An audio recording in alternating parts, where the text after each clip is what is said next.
Hi hello friends, എല്ലാ കൂട്ടുകാർക്കും സാന്ത്വനം സീരിയലിൽ ഇനി വരാൻ പോകുന്ന നല്ലൊരു അടിപൊളി എപ്പിസോഡിൻ്റെ റിവ്യൂയിലേക്ക് തന്നെ സ്വാഗതം കേട്ടോ. ചാനൽ ആദ്യമായിട്ടാണ് കാണുന്നുണ്ടെങ്കിൽ ഒന്ന് സബ്സ്ക്രൈബ് ചെയ്ത് ലൈക്ക് ചെയ്ത് സപ്പോർട്ട് ചെയ്യാൻ വേണ്ടി മറക്കല്ലേ.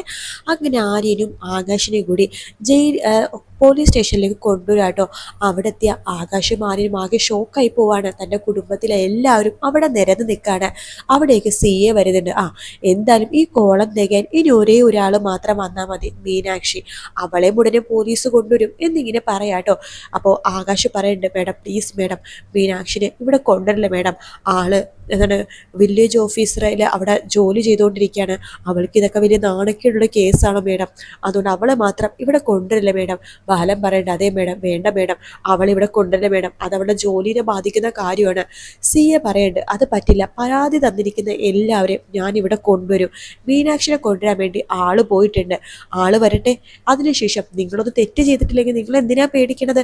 തെറ്റ് ചെയ്തിട്ടില്ലെങ്കിൽ നിങ്ങൾ എല്ലാവരും ഇന്ന് തന്നെ പുറത്തേക്ക് വിടും. അതല്ല, തെറ്റ് ചെയ്തിട്ടുണ്ടെങ്കിൽ നിങ്ങൾ എല്ലാവരും ഇനി ഒരിക്കലും നല്ല രീതിയിൽ പുറത്തിറങ്ങി നടക്കാൻ ഞാൻ സമ്മതിക്കില്ല എന്ന് CA പറയണം.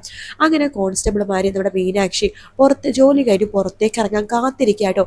മീനാക്ഷിന് അടുത്തേക്ക് കോൺസ്റ്റബിൾ വരുന്നുണ്ട്. മീനാക്ഷി ചോദിക്കണ്ടേ, എന്താ മേഡം, എന്തെങ്കിലും പ്രശ്നമുണ്ടോ? പ്രശ്നമുണ്ടല്ലോ, നീ വണ്ടിയിൽ വന്ന് കയറണം. എന്താ മേഡം, എന്താ കാര്യം? അതൊക്കെ പോലീസ് സ്റ്റേഷനിൽ എത്തിയിട്ട് പറയാം. മേഡം, കാര്യം എന്താന്ന് പറയോ? അതെ, അവിടെ എത്തുമ്പോൾ എനിക്ക് ഭയങ്കര സന്തോഷവും. നീ ഇപ്പം എവിടേക്ക് പോകുന്നത്? നിന്റെ വീട്ടിലേക്കല്ലേ, ദേവമംഗലത്തേക്ക്. എങ്കിൽ നീ അറിഞ്ഞു, അവിടെ ഇപ്പോൾ ആരുമില്ല. ദേവമംഗലത്ത് മാത്രമല്ല, നിങ്ങളുടെ പ്രിയപ്പെട്ട ഗോമതി സ്റ്റോഴ്സിലും ആരുമില്ല. എന്തൊക്കെയാ മേഡി പറയണത്? എനിക്കൊന്നും മനസ്സിലാവുന്നില്ല. അതാ ഞാൻ പറഞ്ഞത്, നിങ്ങൾ പോലീസ് സ്റ്റേഷനിലേക്ക് വാ. അല്ല, എന്താ കേസ്, എന്താ കാര്യം? നിങ്ങളുടെ പ്രിയപ്പെട്ട ദേവിയെടുത്തി നിങ്ങൾ പീഡിപ്പിക്കപ്പെട്ടതൊക്കെ പരാതിയായിട്ട് തന്നിട്ടുണ്ട്. ഞങ്ങൾ ദേവിയെടുത്തിനെ പീഡിപ്പിച്ചെന്നോ? എന്തൊക്കെയാ മേടി പറയണത്? അതെ, ആ രീതിയിലാണ് പരാതി തന്നിരിക്കുന്നത്. ദേവീനെ നിങ്ങളുടെ വീട്ടിൽ ഓരോരുത്തരും എന്തൊക്കെ ചെയ്തിട്ടുണ്ടെന്ന രീതിയിൽ അവൾ ഗാർഹിക പീഡനത്തിന് കേസ് കൊടുത്തിരിക്കുകയാണ്. നിങ്ങളുടെ കുടുംബത്തിലെ എല്ലാവരും ഇപ്പോൾ അവിടെയുണ്ട് പോലീസ് സ്റ്റേഷനിൽ. നീ മാത്രമേ വരാനുള്ളൂ, അതുകൊണ്ട് നീ വരണം. ശരി മേഡം, ഞാൻ വരാം. പക്ഷേ ഇതൊരു കള്ളക്കേസാണ് മേഡം എന്ന് പറഞ്ഞിട്ടാണ് മീനാക്ഷി പോലീസ് സ്റ്റേഷൻ്റെ ജീപ്പിലേക്ക് കയറുന്നത് കേട്ടോ. എന്നിട്ട് നേരെ പോലീസ് സ്റ്റേഷനിലേക്ക് എത്താണ്. മീനാക്ഷി നോക്കുമ്പോഴേക്കും ഞെട്ടിപ്പോകാട്ടെ. നോക്കുമ്പോൾ ആകാശ്, ആര്യൻ, ബാലൻ, ഗോമതി, മിത്ര, അനുമോള് എല്ലാവരും ഇങ്ങനെ നിരന്ന് നിൽക്കുകയാണ്. മീനാക്ഷി ആകെ, ഈശ്വര, ഇതെന്തൊക്കെയാ ഇത്? അമ്മേ, അച്ഛ, എന്താ അമ്മേ അച്ഛ ഇത്? അപ്പുറം മോളെ, അവള് ചതിച്ചു, ദേവി നമ്മളെ ചതിച്ചു മോളെ, അവള് ഗാർഹിക പീഡനത്തിന് കേസ് കൊടുത്തിരിക്കുക. ഇത് കേൾക്കുന്ന മീനാക്ഷി പറഞ്ഞിട്ടില്ല, ഒരിക്കലും ദേവി എടുത്ത് ചതിക്കില്ല. ആനന്ദ് പറയുന്നുണ്ട്, മീനാക്ഷി നീ ഇപ്പോഴും ആ ദേവിനെ വിശ്വസിക്കായിരുന്നോ? അവള് ചതിക്കുക മീനാക്ഷി, നീ ഇനിയെങ്കിലും അത് മനസ്സിലാക്ക്. എല്ലാവരുടെയും കണ്ണ് അവൾ മൂടി കെട്ടിയിരിക്കുക. അവൾ എല്ലാവരെയും ചതിക്കുമായിരുന്നു മീനാക്ഷി. ഇല്ല, ദേവി എടുത്ത് ചതിക്കുമെന്ന് ഞാൻ ഒരിക്കലും വിശ്വസിക്കില്ല. ഈ ചതി ചെയ്തിട്ടുണ്ടെങ്കിൽ അത് ചെയ്തിരിക്കുന്നത് ഉദയഭാനു അങ്കിളും അതുപോലെ തന്നെ ശ്രീകല ആൻറ്റിയും കൂടി ചേർന്നിട്ടായിരിക്കും. നോക്കിക്കോ, അത് ഞാൻ തെളിയിച്ചിരിക്കും. എവിടെ? CAയുടെ റൂം എവിടെയാണ് എന്ന് ചോദിക്കുകയാണ്. അപ്പോൾ കോൺസ്റ്റബിൾ പറയട്ടെ, നിനക്ക് കാണാൻ തോന്നുമ്പോൾ കാണാനേ, CA നിന്റെ അമ്മായിയമ്മയോ പെങ്ങളോ അമ്മയൊന്നും അല്ലല്ലോ. ഇവിടെ നിൽക്ക്. CA മേഡത്തിന് സമയം കിട്ടുമ്പോൾ ഇവിടേക്ക് വരൂ. ഇല്ല മേഡം, എനിക്ക് കാണണം. ഇതൊരു കള്ളക്കേസാണ്. ഒരു കള്ളക്കേസിൻ്റെ പേരിൽ ഞങ്ങളെല്ലാവരും ഇവിടെ അപമാനിക്കാൻ വേണ്ടിയിട്ടാണ് കൊണ്ടു നിർത്തിയിരിക്കുന്നത്. മേഡം, ഇത് കള്ളക്കേസാ തെളിയുമ്പോൾ മേഡത്തിന് വല്ലാത്ത കുറ്റബോധം തോന്നും. എനിക്കൊരു കുറ്റബോധം തോന്നില്ല. കാരണം പരാതിക്കാരി അതുപോലെ തന്നെ അതിൻ്റെ അച്ഛനും അമ്മയൊക്കെ ഇപ്പം ഇവിടേക്ക് എത്തും. അപ്പം അറിയാലോ സത്യാവസ്ഥ എന്താണ്. എന്തായാലും ഇവിടെ നിന്നോളണം. ഇല്ല മേഡം, എനിക്ക് CA മേഡത്തിനെ കാണണം എന്ന് പറഞ്ഞിട്ട് മീനാക്ഷി അവിടുത്തെ കോൺസ്റ്റബിൾമാരെയൊക്കെ പിടിച്ച് തള്ളിയതിന് ശേഷം നേരെ CAയുടെ റൂമിലേക്ക് പോവാട്ടോ. അപ്പോൾ മീനാക്ഷി ഇങ്ങനെ CAയുടെ റൂമിലേക്ക് പോകുമ്പോൾ അവിടെ CA എന്തൊക്കെയോ ചെയ്തുകൊണ്ടിരിക്കുകയായിരിക്കും. മീനാക്ഷി എക്സ്ക്യൂസ് മീ മേഡം എന്ന് പറയുമ്പോഴേക്കും പുള്ളിക്കാരത്തി തിരിഞ്ഞു നോക്കുകയാണ്. മീനാക്ഷി നോക്കുന്നുണ്ട്. അവർ രണ്ടുപേരും മുൻപ് എവിടെയും പരിചയമുള്ള പോലെ പരസ്പരം നോക്കുന്നുണ്ടോ. ഇനി അവർ തമ്മിൽ കൂട്ടുകാരാണോ ഒരുമിച്ച് പഠിച്ചതാണോ എന്നൊന്നും അറിയില്ല. എന്തായാലും എന്തോ ഒരുപാട് നാളത്തെ കണ്ട് പരിചയമുള്ള പോലെയാണ് രണ്ടുപേരുടെ നോട്ടോ കേട്ടോ. ശേഷം മീനാക്ഷി പറയുന്നുണ്ട്, മേഡം ഇവിടെ വന്നിരിക്കുന്നത് ഒരു കള്ളക്കേസാണ്. ഗാർഹിക പീഡനത്തിന് ദേവിയെടുത്ത് ഒരിക്കലും കള്ളക്കേസ് കൊടുക്കില്ല മേഡം. അത് ദേവിയെടുത്തിന് അച്ഛനും അമ്മയും ലോകൂടായ്പാണ്. കള്ളം മാത്രം അവർ പായ തുറന്നാൽ പറയുള്ളൂ. ഇത് അവർ കൊടുത്തിരിക്കുന്ന കള്ളപ്പരാതിയാണ് മേഡം. ഒരിക്കലും ദേവിയെടുത്ത് ഇങ്ങനത്തെ ഒരു പരാതി കുടുംബത്തിന് നേരെ തരില്ല. അത് ഞങ്ങൾക്ക് വിശ്വാസമുണ്ട് മേഡം. മേഡം ഈ കേസ് ശരിക്കും ഒന്ന് അന്വേഷിച്ചിട്ട് എല്ലാവരും പോലീസ് സ്റ്റേഷനിലേക്ക് കൊണ്ടുവന്നാൽ മതിയായിരുന്നു മേഡം. ഇത് വളരെ മോശമായി പോയി എന്നൊക്കെ മീനാക്ഷി പറയാണ്.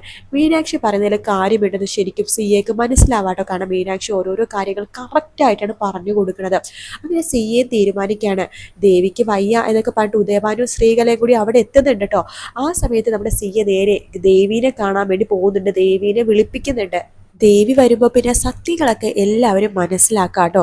അതായത് തെറ്റ് ചെയ്തത് ശ്രീകലെ ഉദയഭാനുവാണ്, ബാക്കി എല്ലാവരും വെറും പാവങ്ങളാണെന്നുള്ള സത്യം. അതുകൊണ്ട് തന്നെ എല്ലാവരും അവിടെ നിന്ന് പറഞ്ഞു വിടാണ്. അവരുടെ കൂട്ടത്തിൽ ശ്രീകലെ ഉദയഭാനു കൂടി പോവാൻ നോക്കുമ്പോഴേക്കും മേഡം പറയുന്നുണ്ട്, അതെ നിങ്ങളിത് എവിടെ പോവാ? അല്ല മേഡം, കേസും കാര്യങ്ങളൊക്കെ കഴിഞ്ഞില്ലേ, പിന്നെ ഞങ്ങളെന്തിനാ ഇവിടെ നിൽക്കണത്? ആര് പറഞ്ഞു കേസും കാര്യങ്ങളൊക്കെ കഴിഞ്ഞു എന്ന്? പോലീസുകാരെ തെറ്റിദ്ധരിപ്പിച്ചതിന്, കള്ളപ്പരാതി തന്നതിന്, കള്ളൊപ്പിട്ടതിന്, ഇതിനെല്ലാത്തിനും കൂടി ഞാൻ നിങ്ങൾക്കെതിരെ ഒരു കേസ് അങ്ങോട്ട് എടുത്തു, രണ്ടും ജയിലിൽ കിടക്ക് എന്ന് പറയാണ്. ശരിക്കും ഞെട്ടിപ്പോകാട്ടെ നമ്മുടെ ശ്രീകലെ ഉദയഭാനു. ആരെ തോൽപ്പിക്കാൻ വേണ്ടിയിട്ടാണോ കേസ് കൊടുത്തത്, അത് നേരെ തിരിച്ച് ശ്രീകലയുടെ ഉദയഭാനുടെ തലയിൽ തന്നെ കൊണ്ടെത്താണ്. അതിനുശേഷം ശ്രീകലെ ഉദയഭാനു ജയിലിലേക്ക് കിടക്കാട്ടോ.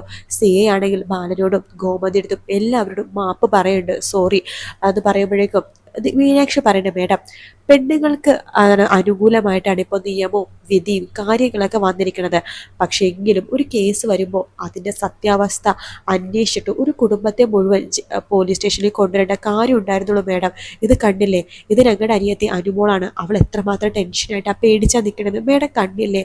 അതുപോലെ ഇവിടെ നിൽക്കുന്ന ഓരോരുത്തരും സ്നേഹിക്കാൻ മാത്രം അറിയാവുന്നവരാ മേഡം. ഒരിക്കലും ഞങ്ങൾ ആരെയും ചതിക്കില്ല. ദേവിയെടുത്തിനടുത്ത് ഞങ്ങൾക്ക് ഒരു ദേഷ്യവും ഇല്ല. പക്ഷെ ദേവിയെടുത്തിന് അച്ഛനും അമ്മയും ഒരുപാട് കള്ളത്തരങ്ങളും നുണയും പറഞ്ഞു. അത് മറക്കാനും പൊറുക്കാനും ദേവമംഗലക്കാർക്ക് കുറച്ച് സമയം കൊടുക്കണം.